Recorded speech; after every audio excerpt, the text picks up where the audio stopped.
नमस्कार विद्यार्थी मित्रांनो, आज आपण 10वा पाठ अभ्यासत आहोत. पाठाचे नाव आहे पंडिता रमाबाई. ह्या ज्या पंडिता रमाबाई आहे त्यांच्या जीवन प्रवासाविषयी या प्रस्तुत पाठामध्ये थोडक्यात वर्णन केलेले आहे. तर आपण हा पाठ बघण्याआधी ज्या लेखिका आहे त्यांचा थोडक्यात परिचय करून घेणार आहोत. बघा, डॉक्टर अनुपमा उजगरे यांचा जन्म 1949 मध्ये झालेला आहे. त्या एक प्रसिद्ध लेखिका. सांगी पश्चाताप हे काव्यसंग्रह, चांदनचुरा ललित लेखसंग्रह, पंडिता रमाबाई, लक्ष्मीबाई टिळक, विष्णूशास्त्री चिपळूणकर चरित्रात्मक लेखन, तसेच महाराष्ट्राचा खाद्य संस्कृती कोश प्रसिद्ध. ह्या ज्या अनुपमा उजगरे आहे त्यांचा सांगी आणि पश्चाताप हे काय काव्यसंग्रह प्रसिद्ध आहे. काव्यसंग्रह म्हणजेच काय की ज्या पुस्तकामध्ये कविता लिहिलेल्या असतात त्यालाच काव्यसंग्रह असे म्हणतात. आता जे पंडिता रमाबाई तसेच लक्ष्मीबाई टिळक आणि विष्णूशास्त्री चिपळूणकर यांच्या जीवनाविषयी चरित्र त्यांनी लिहिलेलं आहे. आता तसेच त्यांनी काय लिहिलेलं आहे, महाराष्ट्राचा खाद्य संस्कृती कोश म्हणजेच काय, महाराष्ट्रामध्ये जे जे पदार्थ खाल्ले जातात ते त्या पुस्तकामध्ये त्यांनी नमूद केलेलं आहे. म्हणजेच त्या खाद्य संस्कृतीची जी डिक्शनरी आहे त्यांची ती काय आहे, प्रसिद्ध आहे. बघा, स्वतःचे संघर्षमय आयुष्य जगत असताना इतर स्त्रियांच्या आयुष्यात नंदनवन फुलवणाऱ्या पंडिता रमाबाईंचे प्रेरणादायी वर्णन लेखिकेने प्रस्तुत पाठातून केले आहे. मग ह्या ज्या पंडिता रमाबाई आहे त्यांचे जीवन प्रवास कसा होता, अतिशय संघर्षमय होता, कष्टाचा होता आणि ते आयुष्य जगत असताना इतर स्त्रियांच्या जीवनामध्ये त्यांनी काय केलेलं होतं, नंदनवन फुलवलेलं होतं. आणि अशा प्रेरणादायी व्यक्तिमत्वाचं वर्णन या प्रस्तुत पाठामध्ये लेखिकेने केलेलं आहे. आता आपण पाठ बघूया.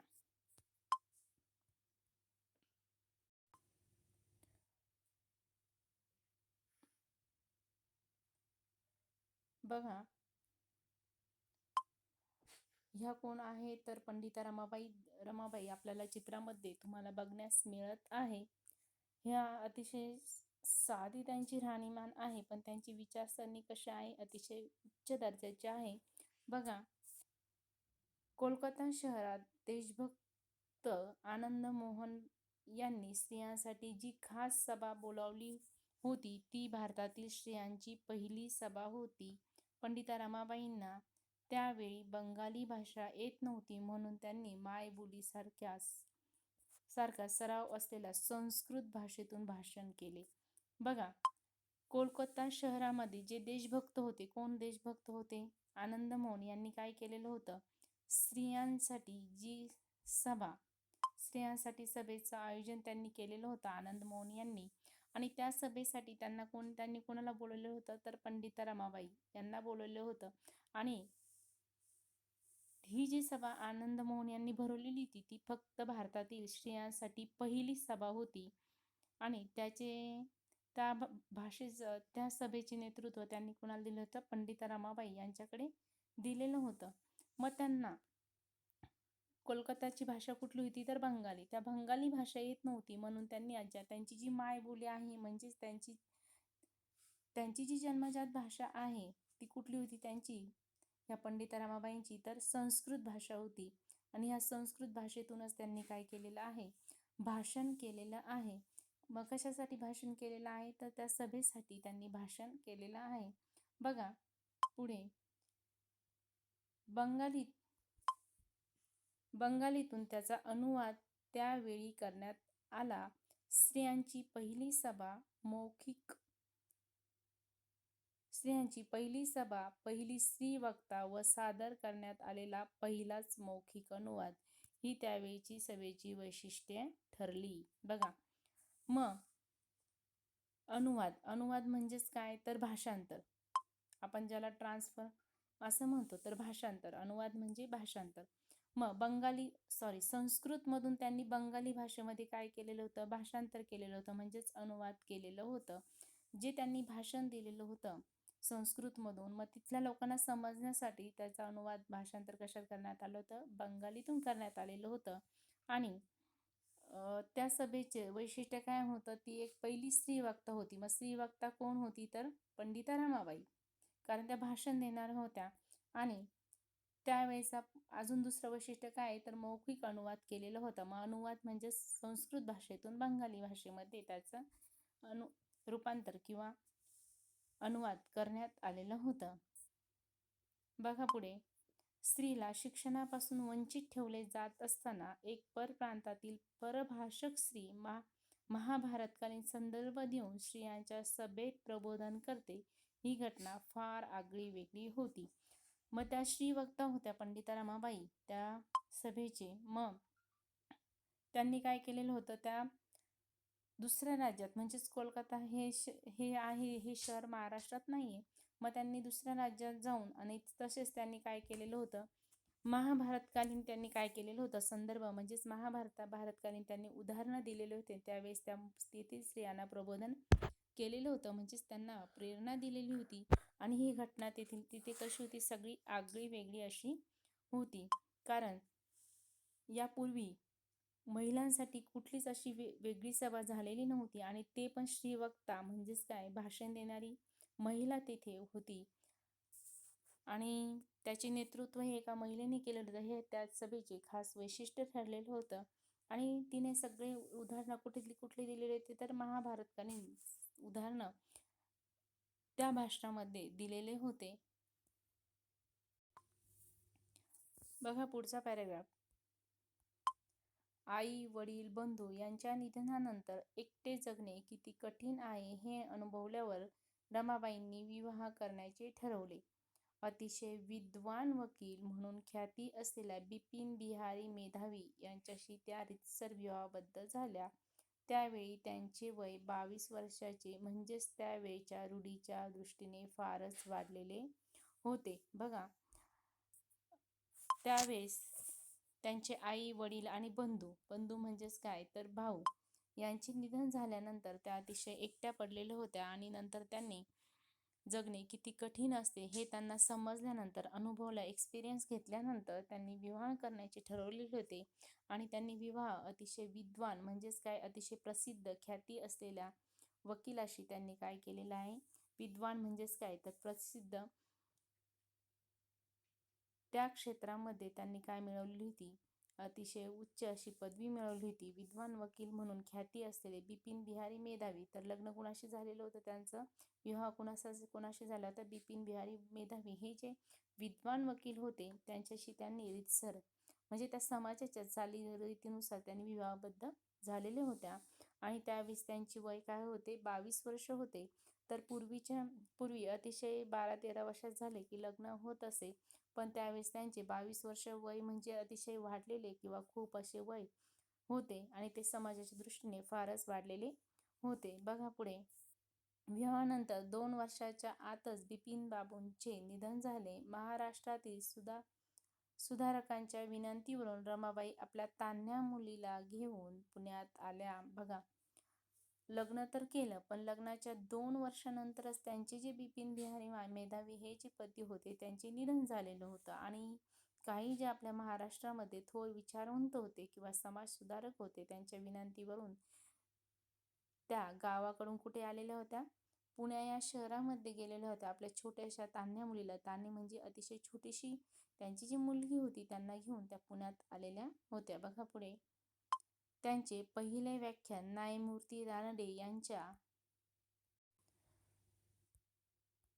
घरी झाले. तिथेच प्रत्येक आठवड्यात एकेकी घरी त्यांचे व्याख्यान व्हावे असे ठरले. बघा, त्यांचे जे पुण्यात आल्यानंतर पहिलं व्याख्यान कुठे झालेलं, कोणाच्या घरी झालं, तर न्यायमूर्ती रानडे. मग त्यांनी असं ठरवलं की प्रत्येक आठवड्यामध्ये एकेकाच्या घरी त्यांचे व्याख्यान घेण्याचे त्यांनी ठरवलेले होते.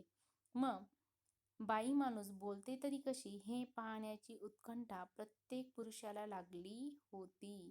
बघा, त्यावेळेस जी स्त्री होती किंवा जी बाई असायची ती घराच्या बाहेर पडणं पण मुश्किल होतं. पण ज्या पंडिता रमाबाई होत्या त्या इतक्या भाषणामध्ये निपुण होत्या की त्या व्याख्यानं देत असत. आणि मग त्यांनी त्यांचे हे व्याख्यान बघण्यासाठी आजूबाजूचे जे पुरुष होते, पुरुष मंडळी होते, ते बघण्यासाठी येत होते.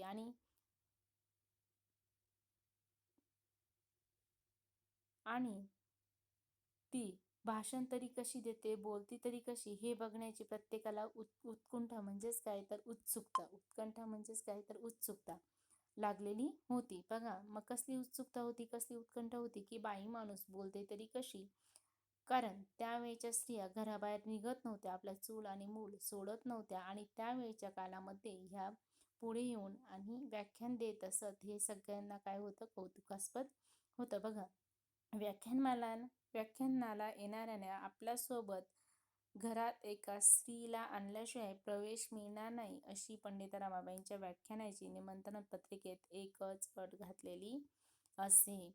जर तुम्हाला बघायला यायचं आहे, व्याख्यानाला यायचं आहे, तर तुम्ही एकटे न येता घरातील एका तरी स्त्रीला घेऊन यायचं आहे. आणि त्या स्त्रीला आणल्यावरच तुम्हाला काय मिळणार आहे, त्या व्याख्यानाला प्रवेश मिळणार आहे, अशी त्यांची अट म्हणजेच काय तर नियम होता. बघा, अशी आठवण आपल्या सासऱ्यांबरोबर सभेला गेलेल्या काशीबाई कानिटकरांनी लिहून ठेवली आहे. बघा, त्यांची जी सभेची जी आठवण आहे किंवा जी व्याख्यानाची आठवण आहे, तर त्यांनी जी एक स्त्री होती त्या काळातली, त्यांनी मग कोण होत्या त्या काशीबाई कानिटकर यांनी ज्या त्यांच्या सासऱ्यांसोबत त्या व्याख्यानाला गेलेल्या होत्या त्यावेळेस. कारण त्या सभेची अटच होती, की नियमच होता, की घरातील कुठल्या पण एका स्त्रीला घेऊन या. मग काशीबाई कानिटकरांचे सासरे त्यांना घेऊन गेलेले होते आणि त्यांनी तेथे नोंदही करून ठेवलेली होती. बघा पुढे, स्त्रियांनी शिकले व शिकवले पाहिजे, त्यासाठी आपल्या मातृभाषेचे अचूक ज्ञान प्राप्त केले पाहिजे. बघा, मग ज्या स्त्रिया असतात घरातील, त्यांनी स्वतः शिकले पाहिजे आणि दुसऱ्यांना शिकवले पाहिजे. त्यासाठी काय केलं पाहिजे, की आपली मातृभाषा आहे म्हणजेच जी आपली मायबोली आहे तिचे अचूक ज्ञान प्राप्त केले पाहिजे. बघा पुढे काय म्हणतात ते, त्या शिक्षिका म्हणून उभ्या राहण्यासाठी स्त्रियांना प्रोत्साहन म्हणून शिष्यवृत्त्या दिल्या पाहिजेत, अशी शिफारस त्यांनी हंटर कमिशनकडे केली. म्हणजे पंडिता रमाबाई होत्या त्यांनी स्त्रिया स्वतः शिकल्या पाहिजे आणि त्यांना प्रेरणा देण्यासाठी, पैसे मिळण्यासाठी त्यांनी काय केली होती, शिष्यवृत्त्या मिळावी अशी शिफारस कोणाकडे केली होती, तर हंटर कमिशनच्या आहे त्या हंटर कमिशनकडे केलेली होती, की महिलांना शिकण्यासाठी त्या काळामध्ये थोडेफार पैसे मिळावे म्हणजेच काय शिष्यवृत्ती मिळावी, यासाठी हंटर कमिशनकडे त्यांनी मागणी केलेली होती, म्हणजे शिफारस केलेली होती. बघा पुढचा पॅराग्राफ, अनाथ, अपंग, विधवा आणि अशा स्त्रियांची सेवा करून त्यांना स्वावलंबी जीवन जगता यावे यासाठी कार्य करण्याचा आपला निश्चय रमाबाईंनी पुणे, मुंबई, अहमदाबाद इथल्या पुढाऱ्यांना व धनवानांना कळवला, की समाजामध्ये ज्या अनाथ किंवा अपंग किंवा विधवा अशा स्त्रिया असतात, म्हणजे त्यांना काय केलं पाहिजे, तर स्वावलंबी म्हणजेच त्यांना शिकवलं गेलं पाहिजे आणि स्वतःच्या पायावर उभं राहिलं पाहिजे. मग यालाच काय म्हणतात, स्वावलंबी. म्हणजे त्यांनी स्वतःचा काहीतरी व्यवसाय केला पाहिजे, याला काय म्हणतात, स्वावलंबी. म्हणजे दुसऱ्यावर अवलंबून न राहणे. मग यासाठी काहीतरी आपण केलं पाहिजे. मग कुठल्या स्त्रियाच्या अनाथ आहे, अपंग आहे, विधवा आहे, अशा स्त्रियांसाठी काहीतरी करावे, यासाठी त्यांनी काय केलेला होता, जे पुणे आणि मुंबई आणि अहमदाबाद इथले जे पुढारी मंडळी होती किंवा जे श्रीमंत लोक होते, त्यांना कळवलेलं आहे. आणि मग त्यांच्यासाठी, ह्या स्त्रियांसाठी आपण काहीतरी केलं पाहिजे.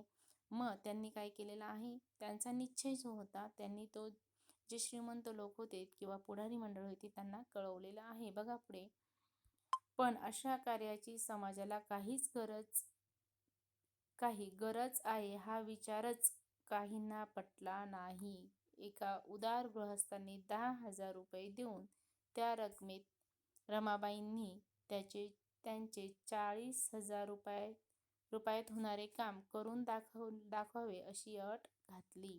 बघा, जे पुढारी मंडळी होती त्यांना हा विचार पटलेला नव्हता, पण जे एक उदार गृहस्थ होते समाजामध्ये, त्यांनी 10,000 रुपये पंडिता रमाबाईंना मदत जाहीर केलेली आहे, की ज्या अनाथ, अपंग, विधवा स्त्रिया असतात त्यांच्यासाठी 10,000 रुपये देऊ केलेला आहे. पण ती रक्कम दिल्यानंतर त्यांनी पंडिता रमाबाईंना असं सांगितलंय की तुम्हाला 40,000 रुपयाची गरज आहे ना, मग ते काम तुम्ही 10,000 रुपयातच करून दाखवा, अशी त्यांनी काय केलेली होती, अट घातलेली होती. बघा पुढे. मला भारतातील सर्व स्त्रिया सारख्याच आहे. जेथपर्यंत माझ्या शरीरात रक्ताचा एक बिंदू मात्र आहे, तेथपर्यंत आपल्या स्त्री जातीचे कल्याण व सुधारणा करण्याच्या कामापासून मी पराडमुक्त होणार नाही. बघा, त्या काय म्हणतात ते की मला भारतातील सर्व स्त्रिया काय आहे, सारख्या आहे. सारख्या म्हणजेच काय, तर समान आहे. जेथपर्यंत म्हणजेच काय की माझ्या आयुष्यामध्ये जोपर्यंत रक्ताचा एक थेंब आहे, तेथपर्यंत मी काय करेल, स्त्री जातीचे म्हणजेच ज्या स्त्रिया महिला आहे त्यांचं मी काय करणार आहे, कल्याण करणार आहे, सुधारणा करणार आहे. त्यापासून मी पराडमुक्त म्हणजेच काय की पाठीमागे फिरणार नाही. की पराडमुक्त होणे म्हणजेच काय की पाठीमागे न फिरणे. मग मी त्यांचे कल्याण करत जाईल, त्यांच्याविषयी काय करत जाईल की त्यास जास्तीत जास्त कशा स्वावलंबी होतील हे मी बघेल. बघा पुढे. स्त्री जातीची सुधारणा करण्याचे व्रत मी धारण केले आहे. म्हणजेच त्यांनी ठाम निश्चय बाळगलेला होता की ही जी स्त्री महिला आहे तिला या समाजामध्ये कशी सुधारणा किंवा तिचा विकास कसा होईल हे त्यांनी त्यांनी व्रत म्हणजेच काय निश्चय धारण केलेला आहे. आता राहिलेला पाठ आहे तो आपण पुढच्या भागामध्ये बघणार आहोत. धन्यवाद.